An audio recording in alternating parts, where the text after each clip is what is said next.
ಎಲ್ಲರೂ ಮೆಸೇಜಸಲ್ಲಿ ಹೇಳ್ತಾ ಇದ್ರಿ, ನಿಮ್ಮ ಅಮ್ಮನ ಬಗ್ಗೆ ಹೇಳಿ, ಆಂಟಿ ಬಗ್ಗೆ ಹೇಳಿ. ನಿದ್ದೇಲಿ ಮಡಿಲಾಗಿ ಮಳೆಯಲ್ಲಿ ನಾನಿದ್ದೀನಿ, ನಮ್ಮ ಅಮ್ಮ ಇದ್ದಾರೆ, ನಮ್ದೇನೋ ತಪ್ಪಿಲ್ಲ, ಅಮ್ಮಂದು ಏನೂ ತಪ್ಪಿಲ್ಲ, ಏನು ಮಾಡಬೇಕು? ಆದರೆ ಹೆಂಗೆ ಅಂದರೆ ಬೀದಿಲಿ ನಿಂತ್ಕೊಂಡು ನಮ್ಮಮ್ಮ ಕೆಟ್ಟ ಕೆಟ್ಟ ಪದದಲ್ಲಿ ಬೈಯೋದು ಸಖತ್. ಎಲ್ಲರೂ ಕೇಳಿಸ್ಕೊಂಡಿದ್ದಾರೆ ಈ ಊರಲ್ಲಿರೋರು. ಇವರು ಏನಂತ ಇದ್ರು ಅಂದರೆ, ಇವಾಗಾದ್ರೂ ಅಮ್ಮ ಚೆನ್ನಾಗವ್ರೆ, ಇಷ್ಟೆಲ್ಲ ಕಷ್ಟಪಟ್ಟಿದ್ದು ಚೆನ್ನಾಗವ್ರೆ ಅಂತ ಎನಿ ಟೈಮ್ ಯಾವಾಗಲೂ ಹೇಳಿ. ಉಡ್ಸಿಗೆ ತಂದೆ ಇನ್ನೊಬ್ಳಿಂದೆ ಹೋದ, ಇವತ್ತೆತ್ತು ತಾಯಿ ಇಲ್ಲ. ಆ ನೋವೇನು ಅಂತ ನನಗೆ ಗೊತ್ತು. ತಾಯಿ ತಂದೆ ಇಬ್ಬರೂ ಇಲ್ಲ. ನಿದ್ದೇಲಿ ಮಡಿಲಾಗಿ ಮಳೆಯಲ್ಲಿ ಸೆರಗಾಗಿ ಜೋಪಾನಗೈದಂಥ ಪ್ರಾಣ ಅಮ್ಮ ಧರಿಗಿಳಿದಿರೋ ಮೂರ್ತಿ, ಅಮ್ಮ ಸ್ವರ ಬಡಿತದ ಸಾರಥಿ. ಹಾಯ್, ಹಲೋ, ಎಲ್ರಿಗೂ ನಮಸ್ಕಾರ. ಎಲ್ಲರೂ ಹೇಗಿದ್ದೀರಾ? ಚೆನ್ನಾಗಿದ್ದೀರಾ? ನಾವು ತುಂಬ ಚೆನ್ನಾಗಿದ್ದೀವಿ. ನೀವು ಚೆನ್ನಾಗಿದ್ದೀರಾ ಅಂತ ಅಂದ್ಕೊಂಡಿದ್ದೀವಿ. ಸೊ ಏನು ಇವತ್ತು ಟಾಪಿಕ್ಕು ಅಂದರೆ, ಎಲ್ಲರೂ ಮೆಸೇಜಸಲ್ಲಿ ಹೇಳ್ತಾ ಇದ್ರಿ, ನಿಮ್ಮ ಅಮ್ಮನ ಬಗ್ಗೆ ಹೇಳಿ, ಆಂಟಿ ಬಗ್ಗೆ ಹೇಳಿ, ಆ ವ್ಯಕ್ತಿ ಬಗ್ಗೆ ಯಾಕೆ ಪ್ರಚಾರ ಮಾಡ್ತಾ ಇದ್ದೀರಾ, ನಿಮ್ಮ ಅಮ್ಮನ ಬಗ್ಗೆ ಆದರೂ ಹೇಳಿ ತಿಳ್ಕೊತೀವಿ ಅಂತ ಹೇಳ್ತಾ ಇದ್ರಿ. ಆ್ಯಂಡ್ ತುಂಬ ಜನ ಕಾಲ್ಸ್ ಮಾಡಿದಾಗ ಆಂಟಿ ಬಗ್ಗೆ ಹೇಳಿ, ಆಂಟಿ ಹೆಂಗಿದ್ರು, ನಿಮಗೆ ಎಷ್ಟು ಕಷ್ಟ ಆಗ್ತಾ ಇದೆಯಲ್ಲ ಅಂತ ಹೇಳ್ತಾಯಿದ್ರು. ಸೊ ಅವಾಗ ನಾನು ಕಿರಣನ ಜೊತೆ ಡಿಸ್ಕಷನ್ ಮಾಡಿದಾಗ ಕಿರಣ ಇಲ್ಲ, ಅಮ್ಮನ ಬಗ್ಗೆ ಹೇಳೋಣ ಅಂತ ಅಂದ. ಸೊ ಅದಕ್ಕೋಸ್ಕರ ನಾವು ಈ ವಿಡಿಯೋಸ್ನ ಮಾಡ್ತಾಯಿದ್ದೀವಿ. ಸೊ ನಮ್ಮಮ್ಮ ಬಂದು, ನಮ್ಮಮ್ಮನ ಹೆಸರು ಗೌರಮ್ಮ ಅಂತ. ನಮ್ಮಮ್ಮ ರಾಮನಗರದವರು. ಅವರು ಬೇಸಿಕ್ ಅವ್ರ ತಂದೆ ತಾಯಿ ಊರು ರಾಮನಗರ. ನಮ್ಮಮ್ಮನ ಜೊತೆ ಹುಟ್ಟಿದವರು ಒಬ್ಬ ಅಣ್ಣ. ನಮ್ಮ ತಾತ ಅಜ್ಜಿಗೆ ಒಂದು ಹೆಣ್ಣು ಒಂದು ಗಂಡು. ನಮ್ಮಮ್ಮಗೆ 18 ವರ್ಷ ಇದ್ದಾಗೇ ಮದುವೆ ಮಾಡಿಬಿಟ್ರು. ಸೊ ಈ ಮನುಷ್ಯನಿಗೆ ಹೆಂಗೆ ಕೊಟ್ಟರು ಅಂದರೆ, ಫಸ್ಟ್ ಟೈಮ್ ಹೋದಾಗ ಇವ್ರು ಇಷ್ಟ ಆಗಿರಲಿಲ್ವಂತೆ ನಮ್ಮ ತಾತ ಮನೆಯವ್ರಿಗೆ. ಅವರೆಲ್ಲ ವೆಲ್ ಸೆಟಲ್ಡ್ ಲೈಫು, ಒಬ್ಬಳೇ ಮಗಳು. ಸೊ ಬೇಡ ಅಂತ ರಿಜೆಕ್ಟ್ ಮಾಡಿದ್ರಂತೆ ನಮ್ಮ ತಾತ ಮನೆಯವರು. ಆ್ಯಂಡ್ ಆಮೇಲೆ ಇವ್ರು ಏನೇನೋ ತುಂಬ ಸುಳ್ಳೆಲ್ಲ ಹೇಳಿ, ಹಂಗೆ ನೋಡ್ಕೊತೀವಿ ಹಿಂಗೆ ನೋಡ್ಕೊತೀವಿ ಅಂತ ಏನೇನೋ ಹೇಳಿ 2ನೇ ಸಲ ಹೋದ್ರಂತೆ. ಸೊ ಆವಾಗ ಹತ್ರ ಇರ್ತಾಳೆ, 5 ಕಿಲೋಮೀಟ್ರು ಅನ್ನೋ ಒಂದು ಕಾರಣಕ್ಕೆ ನಮ್ಮ ಅಮ್ಮನ ಇವರಿಗೆ ಕೊಟ್ಟಿದ್ದು. ಸೊ ಇಲ್ಲಿ ನಮ್ಮಮ್ಮ ಬಂದಾಗ ಶಾಕಿಂಗ್ ನ್ಯೂಸ್ ಏನಂದರೆ, ಇಲ್ಲಿ ತಿನ್ನೋಕ್ಕೂ ಊಟ ಮಾಡೋಕ್ಕೂ 3 ಹೊತ್ತು ಈ ಕೆಪಾಸಿಟಿ ಇಲ್ಲ ಇವರಿಗೆ. ಬಟ್ ಎಲ್ಲ ಸುಳ್ಳು ಹೇಳಿ ನಮ್ಮಮ್ಮ ಚೆನ್ನಾಗಿದ್ದರು, ಮನೆ ಕಡೆ ಎಲ್ಲ ತುಂಬ ವೆಲ್ ಸೆಟಲ್ಡ್ ಆಗಿದ್ರು ಅನ್ನೋ ಕಾರಣಕ್ಕೆ 3 ಹೊತ್ತು ಊಟ ಹಾಕೋಕ್ಕಾಗಲ್ಲ, 1 ಹೊತ್ತು ಊಟ ಹಾಕೋಕ್ಕಾಗಲ್ಲ ಅಂದ್ರೂ ಸುಳ್ಳು ಹೇಳಿ ಮ್ಯಾನೇಜ್ ಮಾಡಿ ಮದುವೆ ಮಾಡ್ಕೊಂಡು ಕರ್ಕೊಬಂದಿದ್ರು. ಸೊ ನಮ್ಮಮ್ಮಂಗೆ 1 ವೀಕಲ್ಲೇ ಇವ್ರ ಬಗ್ಗೆ ಎಲ್ಲ ಗೊತ್ತಾಗಿದೆ. ಸೊ ನಮ್ಮಮ್ಮ ಹೆಂಗೆ ಅಂದರೆ, ಈ ಭೂಮಿ ತಾಯಿ ಇದ್ದಂಗೆ. ನಮ್ಮಮ್ಮ ತುಂಬ ಸಾಫ್ಟು, ಯಾರು ಏನೇ ಅಂದರೂ ಭಯ. ನಮ್ಮ ತಾತನ ಮನೆ ಕಡೆಯವರೆಲ್ಲ ತುಂಬ ಸಾಫ್ಟ್ ನೇಚರು. ನಮ್ಮಮ್ಮಂದು ಅದೇ ನೇಚರ್ ಬಂದುಬಿಟ್ಟಿದೆ. ಸೊ ಇಲ್ಲಿ 1 ವಾರಕ್ಕೆ ಯಾವಾಗ ಊಟ ಇಲ್ಲ, ನಮ್ಮಮ್ಮ ಅಲ್ಲೆಲ್ಲ ಊಟ ಮಾಡಿಕೊಂಡು, ನಮ್ಮ ಅಜ್ಜಿ ಬೆಣ್ಣೆ ತುಪ್ಪದಲ್ಲೇ ನಮ್ಮ ಮಾಮನ ನಮ್ಮಮ್ಮನ ಸಾಕಿದ್ದು. ಸೊ ಅಂಥ ಒಂದು ಹೆಣ್ಮಗಳನ್ನ ಸುಳ್ಳು ಹೇಳಿ ಮದುವೆ ಮಾಡಿಕೊಂಡು ಕರ್ಕೊಬಂದು ಇಲ್ಲಿ ಊಟಕ್ಕೆ ಏನೂ ಇಲ್ಲ ಅನ್ನೋ ಒಂದು ಇದ್ದಾಗ, ಸೊ ನಮ್ಮಮ್ಮ ಅದನ್ನು ನಮ್ಮ ತಾತನ ಮನೆಗೆ ಹೇಳೋಕ್ಕೆ ಸ್ವಲ್ಪ ಮುಜುಗರ ಮಾಡ್ಕೊಂಡಿದ್ದಾರೆ. ಆ್ಯಂಡ್ ಹಂಗೇ ಏನು ಹೇಳ್ಕೊಳ್ಳೋದು, ಈಗ ಮದುವೆ ಆಗೋಸೋದು, ಈಗ ಹೇಳ್ಕೊಂಡ್ರೆ ನಮ್ಮ ತಾತನ ಮನೆಯವ್ರಿಗೆ ನೋವಾಗುತ್ತೆ ಅನ್ನೋ ಕಾರಣಕ್ಕೆ ನಮ್ಮಮ್ಮ ಹಂಗೋ ಹಿಂಗೋ ಮ್ಯಾನೇಜ್ ಮಾಡಿದ್ರಂತೆ 1 ಮಂತು. ಆಮೇಲೆ ಮ್ಯಾನೇಜ್ ಆಗಲಿಲ್ಲ, ಯಾಕೆಂದರೆ ಹೊಟ್ಟೆಗೆ ಊಟ ಇಲ್ಲ. ಸೊ ಆಮೇಲೆ ನಮ್ಮ ತಾತ ಅಜ್ಜಿ ಅಮ್ಮನ ನೋಡೋಕ್ಕೆ ಅಂತ ಬಂದ್ರಂತೆ. ಆ ಟೈಮಲ್ಲಿ ನಮ್ಮಮ್ಮ ಹೇಳಿದ್ದಾರೆ ಈ ಥರ ಪರಿಸ್ಥಿತಿ ಇದೆ ಅಂತ. ಸೊ ನಮ್ಮ ತಾತಾರ ಮನೆಯವರೆಲ್ಲ ಅನುಕೂಲಸ್ಥರು ಇರೋದ್ರಿಂದ ನಮ್ಮಮ್ಮನ ಕೊಟ್ಟು 1 ತಿಂಗಳಿಗೆ ಅವರು ರೇಷನಿಂದ ಹಿಡಿದು ನಮ್ಮಮ್ಮಂದು ಜವಾಬ್ದಾರಿ ಎಲ್ಲ ತೊಗೊಳಕ್ಕೆ ಶುರು ಮಾಡಿದವರು. ನನ್ನನ್ನು ಓದಿಸಿ ಮದುವೆ ಮಾಡೋವರೆಗೂ ನಮ್ಮನೆ ಜವಾಬ್ದಾರಿ ನಮ್ಮ ತಾತ ಅಜ್ಜಿ ಮನೆಯವ್ರದ್ದೇನೆ. ಸೊ ರೇಷನಿಂದ ಹಿಡಿದು ನಮಗೇನು ಬೇಕು ಬೇಡ, ಅಮ್ಮಂಗೆ ಏನು ಬೇಕು ಬೇಡ, ಮನೆಗೆ ಏನು ಬೇಕು ಬೇಡ, ಮಗಳು ಕೊಟ್ಟಿದ್ದ ತಪ್ಪಿಗೆ ಅವರು ಇಡೀ ಜೀವನನೇ ನಮಗೋಸ್ಕರ ಮುಡುಪಾಗಿಟ್ಬಿಟ್ರು. ಸೊ ಆ ಒಂದು ಇನ್ಸಿಡೆಂಟಲ್ಲಿ ಅಮ್ಮಂಗೆ ಅಂದರೆ ಮದುವೆ 1 ತಿಂಗಳಲ್ಲೇ ಗೊತ್ತಾಗೋಯ್ತು ಅವ್ರಿಗೆ. 1 ಮಂತಲ್ಲೇ ಅಂದರೆ 1 ವೀಕಿಂದ 1 ಮಂತ್ವರೆಗೂ ಅಮ್ಮ ಸ್ವಲ್ಪ ಮ್ಯಾನೇಜ್ ಮಾಡಿದ್ದಾರೆ. ಆಮೇಲೆ 1 ಮಂತಿಗೆ ಅಮ್ಮನ ನೋಡೋಕ್ಕೆ ಅಂತ ಬಂದಿದ್ದಾರೆ. 1 ಮಂತ್ ಆಗಿದೆಯಲ್ಲ, ಮಗಳನ್ನ ಕೊಟ್ಟಿದ್ದೀವಿ ಅಂತ. ಸೊ ಆವಾಗ ಅಮ್ಮ ಇರೋ ವಿಷಯನ ಹಿಂಗಿದೆ ಅಂತ ಓಪನ್ ಆಗಿ ಹೇಳಿದ್ದಾರೆ. ತಿನ್ನೋಕ್ಕೂ ಊಟ ಇಲ್ಲ, ನನ್ನ ಕೈಲಿ ಆಗ್ತಾ ಇಲ್ಲ ಅಂತ. ಆಮೇಲೆ ನಾನು ಕಂಡಂಗೆ ನಿಮ್ಮಮ್ಮ ಹೆಂಗೆ ಅಂದರೆ, ಯಾರೇ ಏನಂದ್ರೂ ವಾಪಸ್ ಮಾತಾಡ್ತಿರ್ಲಿ. ಮಾತಾಡಲ್ಲ. ಅಮ್ಮ ತುಂಬ ಸಾಫ್ಟ್ ನೇಚರು. ಆಮೇಲೆ ಯಾರು ಎಷ್ಟೇ ಏನೇ ಅಂದರು, ಏನೇ ನೋವು ಮಾಡಿದ್ರು, ಯಾರೇನೇ ಬೈದರು, ನಮ್ಮಮ್ಮ ಭೂಮಿ ತಾಯಿ ಇದ್ದಂಗೆ ಅಳೋದು, ಸುಮ್ಮನೆ ಆಗ್ಬಿಡೋದು. ಬಟ್ ಅವರಿಗೆ ಯಾವತ್ತೂ ನಮ್ಮಮ್ಮ ವಾಪಸ್ ಹರ್ಟ್ ಮಾಡಿದವರೇ ಅಲ್ಲ. ಈ ಊರಿನ ಜನಕ್ಕೂ ಗೊತ್ತು ಅಮ್ಮ ಹೆಂಗೆ ಅಂತ. ಸೊ ಅಮ್ಮ ಯಾವಾಗ ಸಾಫ್ಟು, ಅಮ್ಮನ ಮನೆ ಕಡೆ ದುಡ್ಡಿದೆ, ಎಲ್ಲ ಇದೆ, ಮಗಳಿಗೋಸ್ಕರ ಎಲ್ಲ ಮಾಡ್ತಾಳೆ ಅಂತ ಈ ಮನೆಯವ್ರು ಯಾವಾಗ ತಿಳ್ಕೊಂಡ್ರು, ನಾದಿನಿಯವ್ರ ತಾಯಿಯಿಂದ, ಅತ್ತೆ ತಾವಿಂದ, ಗಂಡನ ತಾವಿಂದನೂ ಅಮ್ಮಗೆ ಟಾರ್ಚರ್ ಶುರುವಾಯಿತು. ಇಲ್ಲಿ ಟಾರ್ಚರ್ ಮಾಡಿದ್ರೆ ಅಲ್ಲಿಂದ ಎಲ್ಲ ಬರುತ್ತೆ. ಯಾವ ಥರ ಟಾರ್ಚರ್ ಮಾಡೋದು, ಏನು ಮಾಡೋದು? ಆ್ಯಂಡ್ ನಮ್ಮ ಅಜ್ಜಿ ನಮ್ಮ ಮಾಮಂಗೆ ಏನಾದರೂ ಒಂದು ಪಾತ್ರೆ ಅಂತ ತೊಗೊಂಡ್ರೆ ನಮ್ಮ ಅಮ್ಮಂಗೂ ಎಲ್ಲ 2 ಸೆಟ್ ತೊಗೊಳೋದು, ನಮ್ಮ ಅಮ್ಮಂಗೆಲ್ಲ ಕಳಿಸೋದು. ಆ್ಯಂಡ್ ಒಂದು ಹೊತ್ಕೊಳ್ಳೋ ಬೆಡ್ಶೀಟಿಂದನೂ, ಕಾಲಿಗೆ ಹಾಕೋ ಚಪ್ಪಲಿಯಿಂದನೂ 2 ನಮ್ಮ ಮನೆಯಲ್ಲಿ. ಅದನ್ನೆಲ್ಲ ಇಲ್ಲಿಗೆ ತರೋರು. ಆ್ಯಂಡ್ ದಿನಸಿ ಐಟಮ್ಸು ತಂದು ಹಾಕೋರು. ಊರಲ್ಲಿ ಅಂಗಡಿ ಇತ್ತು ನಮ್ಮದು. ಸೊ ದಿನಸಿ ಅಂಗಡಿ ಎಲ್ಲ ಇಟ್ಟಿದ್ವಿ. ಸೊ ಪ್ರತಿ ತಿಂಗಳು ಆ ಅಂಕಲ್ ಇಲ್ಲ ಇವಾಗ, ಅವ್ರ ಆಟೋದಲ್ಲೆಲ್ಲ ಹಸಿಟ್ಟಿನ ತಾವಿಂದ, ಅಕ್ಕಿ ತಾವಿಂದ, ಉಪ್ಪಿನ ತಾವಿಂದನೂ ಇಲ್ಲಿಗೆ ಪಾರ್ಸಲ್ ಬರೋದು. ಸೊ ನಮ್ಮಮ್ಮ ಹಸ್ಕೊಂಡಿರಬಾರ್ದು, ನಾವು ಮಾಡಿ ತಪ್ಪಿಗೆ ಮದುವೆ ಮಾಡಿಕೊಟ್ಟಿದ್ದಕ್ಕೆ ನನ್ನ ಮಗಳು ಹಸುವಿಂದ ಇರಬಾರ್ದು ಅಂತ. ಸೊ ನಮ್ಮಮ್ಮಂಗೆ ಯಾವ ಥರ ಟಾರ್ಚರು ಅಂದರೆ, ಕಟ್ಕೊಂಡಿರೋ ಮನುಷ್ಯ ಹೇಗೆ ಅಂದರೆ ಕುಡಿಯೋದು, ಬೇರೆಯವ್ರ ಜೊತೆ ಕುಸ್ತಿ ಜಗಳ ಮಾಡೋದು, ದುಡ್ಡು ಇಸ್ಕೊಬಿಡೋದು ಅವ್ರ ಹತ್ರ, ಕುಸ್ತಿ ಜಗಳ ಮಾಡೋದು, ಅವ್ರು ಹಿಡ್ಕೊಂಡು ಹೊಡಿಯೋದು, ನಮ್ಮಮ್ಮ ಮಧ್ಯ ಬಿಡ್ಸೋಕೆ ಹೋದಾಗ ಅವ್ರ ಸಾಲನ ವಹಿಸ್ಕೊಳ್ಳೋದು, ನಾನು ಕೊಡ್ತೀನಿ ಅಂತ. ಸೊ ನಮ್ಮಮ್ಮ ಮದುವೆ ಆದಾಗ, ಆಗಿನ 1994 ನಮ್ಮಮ್ಮಂಗೆ ಮದುವೆ ಆಗಿದ್ದು. ಆ ಟೈಮಲ್ಲೇ 100 ಗ್ರಾಮ್ ಚಿನ್ನ, ಒಂದು ಇಡೀ ಫ್ಯಾಮಿಲಿಗೆ ಏನೇನು ಪ್ರತಿಯೊಂದು ಐಟಮ್ಸ್ ಕೊಡಬೇಕು ಐಟಮ್ಸು, ಆ್ಯಂಡ್ 10,000 ವರದಕ್ಷಿಣೆ 1994 ನಮ್ಮಮ್ಮಂಗೆ ಕೊಟ್ಟಿದ್ದು, ಇವ್ರಿಗೋಸ್ಕರ ಮಗಳನ್ನ ತುಂಬ ಚೆನ್ನಾಗಿ ನೋಡ್ಕೊತಾರೆ ಅಂತ. ಸೊ ಇವ್ರು ಅದೇ ಚಾಳಿ ಶುರು ಮಾಡಿದ್ರು. ಏನೇ ಚಾಳಿ ಶುರು ಮಾಡಿದ್ರು ನಮ್ಮ ತಾತನ ಮನೆಯವ್ರು ತುಂಬ ಸಾಫ್ಟ್ ನೇಚರ್ ಇರೋದ್ರಿಂದ ಬಂದು ಕತ್ತನ ಪಟ್ಟೆ ಹಿಡ್ಕೊಂಡು ಕೇಳೋದಕ್ಕಿಂತ, ಮಗಳು ಕೊಟ್ಟಿದ್ದೀವಿ, ನಾಳೆ ನಾವು ಇವತ್ತು ಕತ್ತನ ಪಟ್ಟೆ ಹಿಡ್ಕೊಂಡು ಕೇಳಿಬಿಟ್ರೆ ನಾಳೆ ನಮ್ಮ ಮಗಳು ಭವಿಷ್ಯ ಹಾಳಾಗುತ್ತೆ, ನಾವು ಬಂದಮೇಲೆ ನಮ್ಮ ಮಗಳಿಗೆ ಏನಾದ್ರು ಮಾಡಿಬಿಡ್ತಾರೆ ಅನ್ನೋ ಭಯದಿಂದ ಅವರು ಏನಾಗಿದೆ ಬರೋರು, ಏನಾಗಿದೆ ಅಂತ ಕೇಳೋರು. ಇಷ್ಟು ಸಾಲ ಇದೆ ಅಂದಾಗ ಲಕ್ಷಾಂತರ ರೂಪಾಯಿ ದುಡ್ಡು ತರೋರು, ನಮ್ಮಮ್ಮಂಗೆ ಸಾಲ ಎಲ್ಲ ತೀರಿಸೋರು, ನಮ್ಮಮ್ಮನ ಸೆಟಲ್ಡ್ ಮಾಡೋರು, ಹೋಗೋರು. ಮತ್ತು ಇನ್ನು 6 ತಿಂಗಳು ಬರೋ ಅಷ್ಟರಲ್ಲಿ ತಿರ್ಗೊಂದಷ್ಟು ಸಾಲ ಆಗಿರೋದು, ತಿರ್ಗಾ ನಮ್ಮ ಅಜ್ಜಿ ತಾತ ತೀರಿಸೋರು. ಇದು ಹಿಂಗೆ ರೊಟೀನು ಶುರುವಾಯಿತು. ಸೊ ಹಾಗಾದಾಗ ಅಷ್ಟೊತ್ತಿಗೆ ನಮ್ಮಮ್ಮ ನನಗೆ ಕನ್ಸೀವ್ ಆದರು. ಕನ್ಸೀವ್ ಆದಾಗ ನಮ್ಮಮ್ಮಂಗೆ ಮತ್ತೆ ಅದೇ ರಿಪೀಟ್. ಅವ್ರೇನೇ ಅಡುಗೆ ಊಟದ್ದು ಸಾಮಾನು ತಾತನ ಮನೆಯಿಂದ ಕಳಿಸಿದ್ರು ಅಮ್ಮಂಗೆ. ಸೊ ಇಲ್ಲಿ ಟೈಟ್ ಮಾಡೋಕ್ಕೆ ಶುರು ಮಾಡೋದು. ನಮ್ಮ ತಾತ ಅಜ್ಜಿ ಮನೆಯಿಂದ ಏನೇನೋ ಐಟಮ್ಸ್ ಬಂದಿರುತ್ತೆ, ಅದನ್ನು ನಮ್ಮ ತಾಯಿಯ ಅತ್ತೆ, ಗಂಡನ ತಾಯಿ, ಅವರ ಹೆಣ್ಮಕ್ಳು ಮನೆಗೆ ಕಳಿಸೋದು. ಪ್ರತಿಯೊಂದನ್ನು ಅವರ ಹೆಣ್ಮಕ್ಳು ಮನೆಗೆ, ನಮ್ಮ ತಾತನ ಮನೆಯಿಂದ ಏನು ಐಟಮ್ಸ್ ಬರ್ತಿತ್ತು ಅದನ್ನು ಅವ್ರ ಹೆಣ್ಮಕ್ಳು ಮನೆಗೆ ಕೊಟ್ಬಿಡೋದು. ಸೊ ಮತ್ತೆ ನಮ್ಮ ಅಮ್ಮಂಗೆ ಊಟ ಇಲ್ಲ. ನಮ್ಮಮ್ಮ ಭಯದಿಂದ ಕೇಳೋಕ್ಕಾಗಲ್ಲ, ಯಾಕೆ ನಮ್ಮ ಅಪ್ಪನ ಮನೆ ಸಾಮಾನೆಲ್ಲ ಅಲ್ಲಿ ಕೊಡ್ತಾ ಇದ್ದೀರಾ ನಿಮ್ಮ ಹೆಣ್ಮಕ್ಳು ಮನೆಗೆ ಅಂತ ಕೇಳೋಂಗಿಲ್ಲ.